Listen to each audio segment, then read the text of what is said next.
Are we live now? Saying that we're live? This is very odd. We are. Yeah, so that. If I get in the notice now, it's saying live on Facebook. So thank you for joining us for our Bruderheim Town Council meeting, Wednesday, April 21st. I'd like to invite someone from council to read the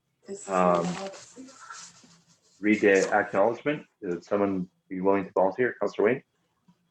We acknowledge that we're on Treaty 6 territory, a traditional meeting grounds, gathering place, and traveling route to the Cree, Saulteaux, Blackfoot, Métis, Dene, and Nakota Sioux. We acknowledge all the many First Nations, Métis, and Inuit whose footsteps have marked these lands for centuries. Thank you, Councillor Wayne. So we'll call this meeting to order at 7:03. Do we have any additions, deletions, or changes to the agenda? None from administration, Mr. Mayor. Okay, anything from council? Okay, I'm looking for a motion to adopt the agenda as presented then. I can bring that forward. Thank you, Councillor Pat. I move that we adopt the agenda as presented. Thank you for that motion. Any comments, questions, or concerns with the motion to adopt the agenda? Hearing none, we'll call for a vote. All those opposed? Hearing none, the motion is carried. So we move on to delegations and proclamations. Very fortunate this evening, we have Sarah Rendero and Jody Conley, although it says Colette. So, but glad that you're here with us this evening. They have a presentation for our council. I'd like you to have the floor, Sarah. Thank you, Mr. Mayor and members of council for allowing me to present tonight. Tonight's presentation, it will be a brief one, and we're just going to be going through the FCSS annual report for 2020. This encompasses all of the municipalities that are in the multi-municipal agreement, which includes the town of Bruderheim. Is it possible for me to share my screen? Absolutely, go ahead. You have the floor, ma'am. All right. So hopefully all members of council received a copy of the FCSS annual report. The first thing that I will touch on is the funding model for the FCSS department for the year of 2020. I believe this is on page 3. Yes, ma'am. As you can see, it looks a little different from previous years, but not much. The majority of our funding comes from the FCSS provincial grant. This year, we did lose in the end of March, the Early Steps to Success grant and Parent Link as these programs and funding opportunities came to a close. However, we were successful in receiving Family Resource Network funds from the provincial government and have able to stabilize a 3-year contract that will reach into 2022. So that's a new one, Sarah, that 57,000? The 57,000, that's correct. It's actually 60,000. We had a bit of a carryover into 2021. We only spent 57. So that was from March to December, which means on a regular year for our 3-year grant, if the fiscal year was January to December, it'd be $80,000 a year. Great, thank you. Yeah. Other sources of income came from sponsorships, donations, our Canada Summer Jobs, because we did employ one summer student for the summer and extended her hours actually into fall because the program actually allowed for that this year due to the times we live in with the pandemic. So we were able to do some youth programming utilizing summer student grant dollars. And the big chunk that came with the successful application and receival of funding for the newly created program, which was Meals in Motion. Great. So if you'll notice here, the Lamont County contribution was 38,000. Lamont County's mandatory 20% contribution is actually $34,000, but they have allowed us to carry a budget up to $100,000. They will over contribute into the FCSS department. However, as is evident in the last year, due to the cancellation of summer programs and volunteer appreciation events, things that were high ticketed items, we came quite a bit under our anticipated budget. So that is shown in the Lamont County contribution is less than other years. Very challenging year to try to help folks with FCSS and virtual world. Right? It has been. It has been. And I think that we've gotten almost the hang of it and we're almost through it. So yeah, definitely. So just to touch on that a little bit, at the beginning of the pandemic, of course, like many of you, we were all sent home and it was quarantine time and a lot of our programs were shut right down. We had to let go of all our facilitators. We had to give them all notice and we lost all of them. Our programmers were not aware of what their job description was going to be from that point on. So at the very beginning, we focused on one-to-one support for individuals because there was a lot of confused folks out there. And unfortunately, some of the messaging for the provincial and federal government at the beginning was kind of confusing for us too. So it was an interesting time to navigate our way through the system. However, I mean that it's understandable, and we don't think illy of the provincial or federal government because I mean, and a pandemic is a crazy time for everyone. I don't think anybody knows what to anticipate or that they ever thought that they'd have to navigate through it. So it was a definite steep learning curve. We took care of a lot of phone calls at the beginning, and then we put our heads together and decided what kind of programming do the people need right now. And one of the concerns that came forth fairly quickly was the concern for our senior population. And if they are either quarantined out of restrictions or quarantined out of choice, because a lot of our seniors were scared at the time and didn't have the resources available to them that they usually did. What could we do for them? And so we came up with the Meals in Motion program, which is very much like Meals on Wheels, only it's a program where the meals are quite subsidized. So it's $5 a meal. We try and make sure that the meals are nutritious, they're prepared by a caterer, and that the FCSS folks, my programmers, are the deliverers. So not only are they able to connect and deliver the meals, but they're also able to have in-person discussions on the doorsteps with these seniors to make sure everything's okay, if there's anything else we can do for them. And as a result, the Meals in Motion hasn't just been regimented to just delivering meals. They've also done things like done errands, picked up prescriptions, sent letters, helped with paperwork. So it was our way to connect with those isolated seniors. And we're very proud of the program. It was sponsored first, right off the bat, with money that came from the COVID-19 emergency fund through FCSS AA. And then we were also very lucky to receive some donations. And then on top of it all, we also received through the Emergency Community Support Fund an additional $21,000 to allow it to extend all the way into this year. And it's wrapping up at the end of May. So, but specifically in 2020, we delivered to over 1,800 local seniors throughout the county and over 4,000 meals. So that kept us busy, and it also helped us continue to keep connection with with our senior population. That was the big one that came out of 2020 that we're very proud of. A couple other things to touch on is we put together the Family Connection and Mental Health Project. This was specifically geared towards trying to connect with families, with kids, and we put together packages and we would arrange safe pickup locations. The packages included some fun stuff for the kids and also some positive mental health information and supports for the parents. And we were lucky to deliver 104 of those. So, and then we started on after actually during the pandemic, about a month after we were all sent home, we first started on Facebook every single day. So we would go on Facebook Live every single day to reach out to support anyone who is able to log on and join us.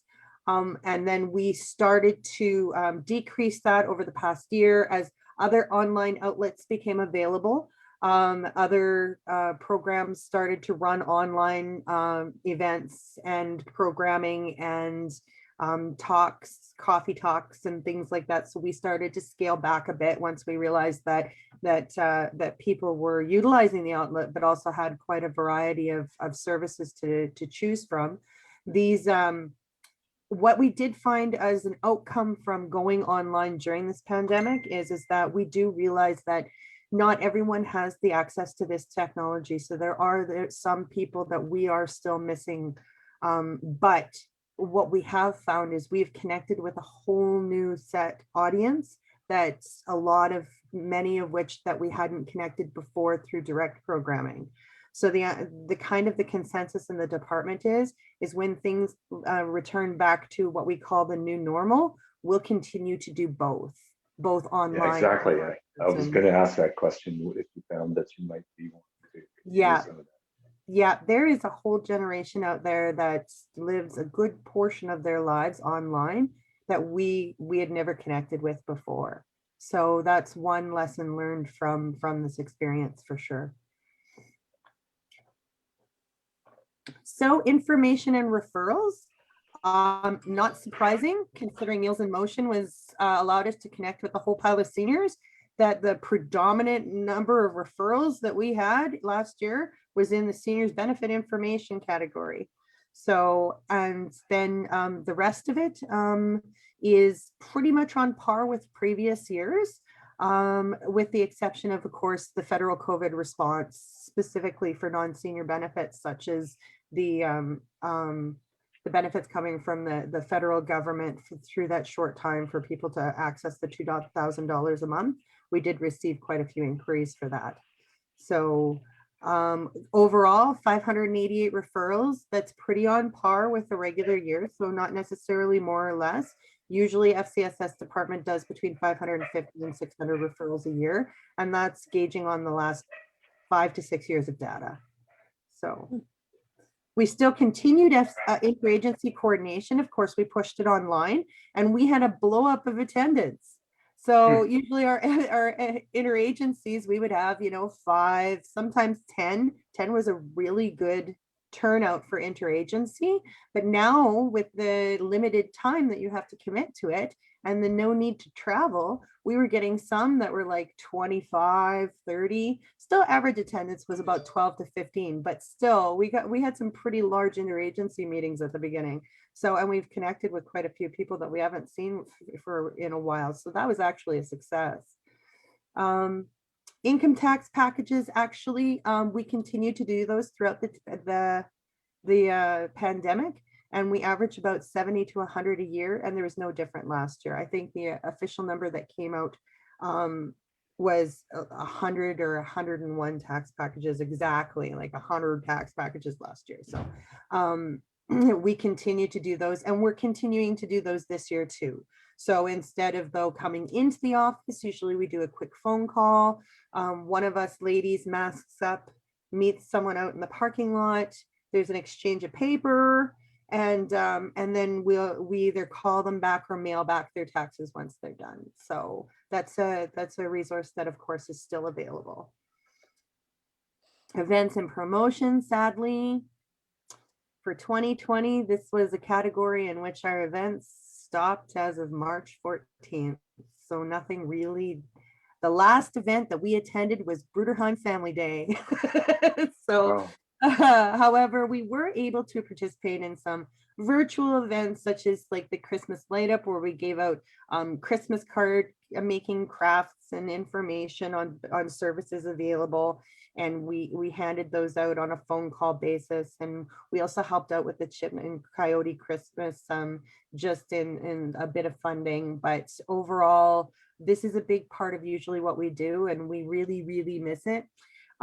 So that's why this year we decided that we were doing something for volunteer appreciation. So although nothing happened last year because it was just all too new, we were able to pull together the pickup meal and gift options for our volunteers for this year for each community. So. And in early childhood and development, once again, the loss of ParentLink was a huge hit to a lot of us. We were so excited. We had been less than 5 years into ParentLink as a partner in Lamont County, and having our own ParentLink was something that, and we had such a beautiful network, and it was something that we were really excited to have as an option for our parents. And with the end of that funding, it was a hard hit. We are hoping that and it looks that the family resource network that we are part of, providing spoke services, is going to look very similar to ParentLink programming, with the exception of some of the programs will be extended now in age groups, no longer 0 to 6. So Family Resource Network funding, we can focus some funding on those ECD, those early childhood development programs for 0 to 6. But then there's also an incentive to develop and extend the programming past that age to assist with school-age children. So this is just a look at some of the things that were planned and didn't come to a fruition, unfortunately, due to COVID, but then also some of the things that we were able to do. So once again, the Family Resource Network programmer went online and started doing the Community Kids Connection on a regular basis. The Family Mental Health Project was also something offered under what we call the FRN. We provided virtual summer camps in partnership with the FRN. There was family resource bags, and there was also a really cool geocache program, I'm not sure if you guys were aware of, that took place all summer. And geocache boxes were hidden all over the county, and it was an encouragement for all of our county kids and their families to get out and tour all the municipalities and some of the cool spots within the county to kind of test their knowledge of the place they live in. And that was really well received, and I thought a very creative idea. And of course, we also celebrated National Child Day again with package delivery. So the Parents and Tots program, of course, is in here, and this is an overall, but this attendance and the information presented is from January to March, because halfway through March, the Parents and Tots program ended and it did not come back for the remainder of the year. We still continue to have 3 family day homes within our day home agency, 2 of which are in the town of Bruderheim. We went through and passed accreditation again in the month of March, and then they discontinued the accreditation program 2 weeks later. So I am very happy I put in all that hard work. I'm keeping my sticker and my plaque. That's all I have to say about that. The home and community visitation program continued through COVID. So individuals, we were just very, very careful. So our coordinator who did visit folks that were confined to their homes, etc., did doorstep visits or outdoor visits. And at one point, restrictions were down to the point where she was actually able to do like indoor visits, utilizing spaces that's in communities. But for the most part, we try to keep her very, very safe. But the intent of this program, of course, is to make sure that isolated individuals are being connected with the programs and services that they need if they're not able to come to us and access them. And right now, it's actually increased quite a bit in 2021. She worked with 18 families last year. I think right now on her caseload and I think she's up to 12 already, and we're only in the month of April. So that tells you that program's growing quite a bit lately. Connect Parenting ran virtually. So this is our parenting course for middle and teenage children. It's a program that's created by Dr. Jody Carrington with her colleagues, and is very well received. So we did run that as well, once again in a virtual zone. The Home Alone course ran, once again, using the Zoom platform. Unfortunately, the babysitting course was something that we had up on platform to run, but we received feedback from our facilitators when they did the research, that they came back to us and said they didn't feel comfortable providing certificates from an online babysitting course just due to the nature of the course itself and how much hands-on practice is required. So we decided to postpone that to a point where we could do it in person again. Roots of I just wanted to mention that thank you for putting that about the surveys from participants. It's good to see those results with a lot of positive comments. Eh? Yeah, thank you. The Roots of Empathy course is something that ran in the schools up until March and then was, of course, canceled as the schools closed down. And unfortunately, due to COVID-19, it's not something that we could introduce into the schools this year because most of the schools in Elk Island and in surrounding school boards are not allowing individuals into the school other than the staff that work there. So that wasn't something that was an option for us. True to You, however, was very successful online. And we also expanded it this year to include Flex, which is the boy version of True to You. So a young men's grade 5 and 6 group that focuses on self-esteem, self-awareness, character building, say no to drugs, etc. So those groups ran, and they actually ran both of them extended because the kids were having so much fun and the facilitator enjoyed it so much. They actually carried out longer than they were intended to run, but they continued that connection and we got some really good feedback. So we were really happy about how those two programs ran. FCSS summer camps, once again, regular summer camps went out the window. So we had to get creative and figure out what we were going to do. So we took summer camps online and we gave them to everybody for free.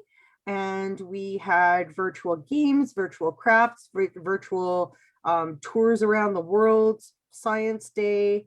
And then any participant who wanted just gave us a call and we'd deliver them their activity bag with all the glitter and glue and skipping ropes and coloring pages and everything that they could think of that they would need to complete all the activities. And so overall, there was a lot of people. There was 29 videos produced and an average of 393 people viewing per day.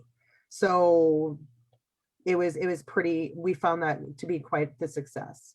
So that was our idea to combat COVID when it came to summer camps.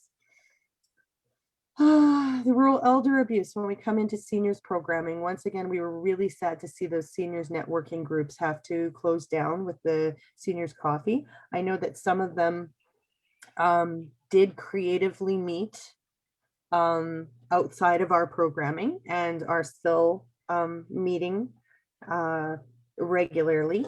I know that many of our seniors now, a good portion of them are vaccinated. So there, I do see these groups coming back quite quickly when we get the go-ahead from the province to reconvene, because it's something that we get.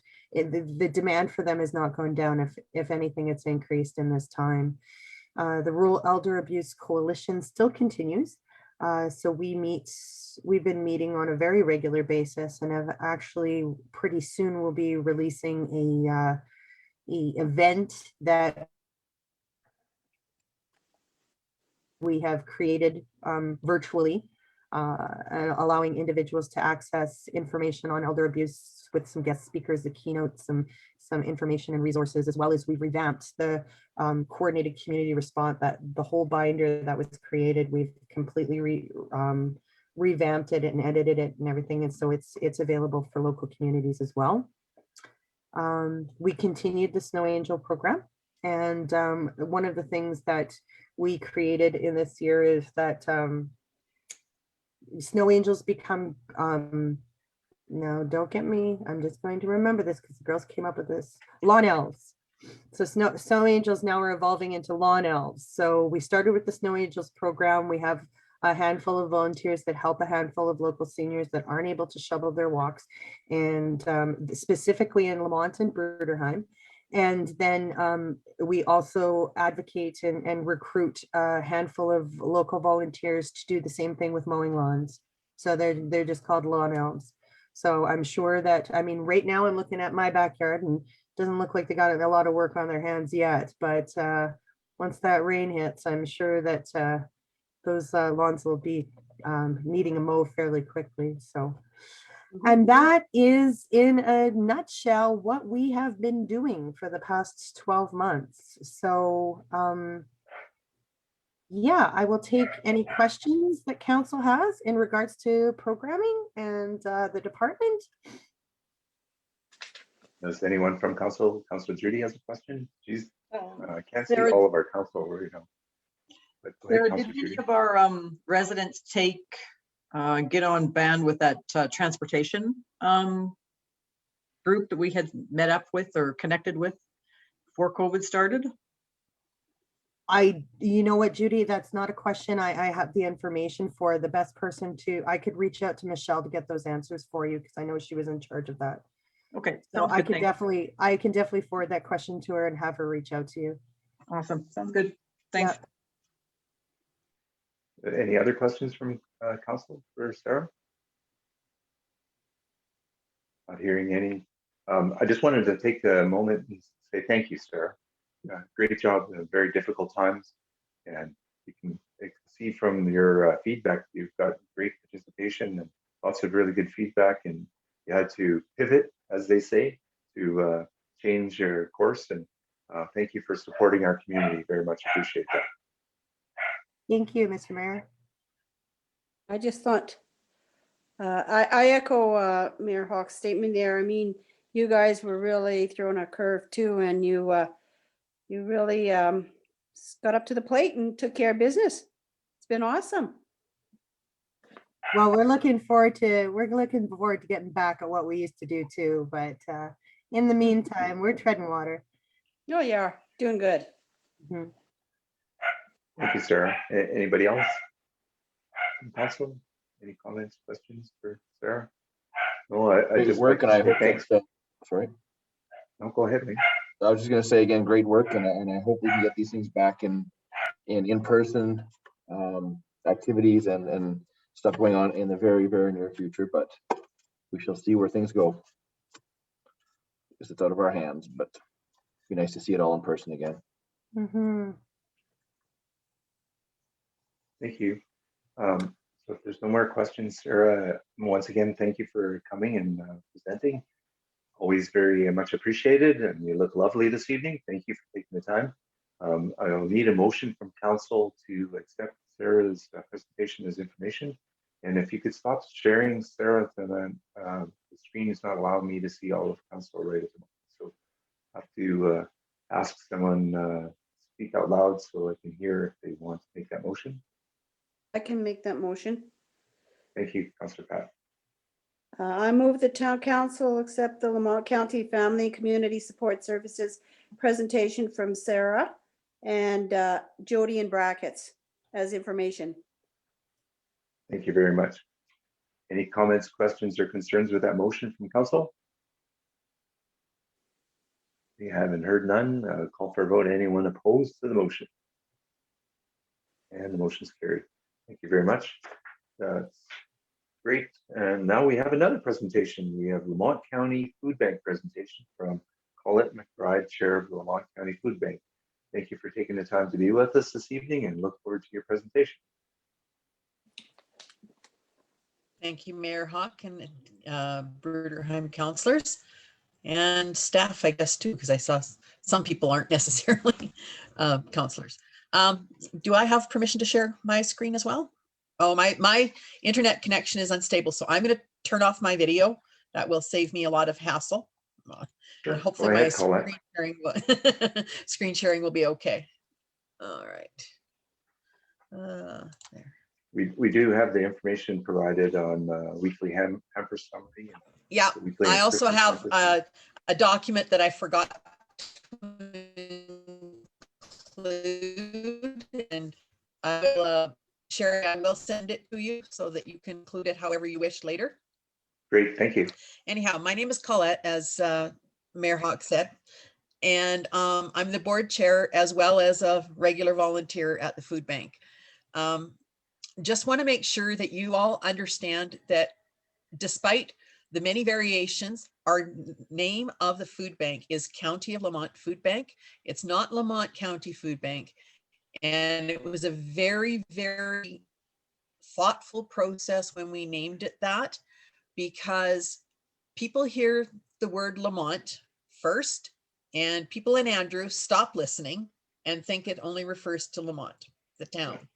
It's a byproduct of the fact that the county and the town share the same name. So we've purposefully chose to say we are the County of Lamont Food Bank. And just so you know, when you're talking about us, we prefer to be known that way. Okay, I provided 2 documents that you did see. The weekly hamper summary, which is what I've got on screen, shows for 2020, these are not typical numbers. We did see the increase that everybody had been expecting at the beginning of the year. And then over the summer, you can see we dropped off our weeklies. We were down. We actually did have 1 week in the summer where we had 1 hamper.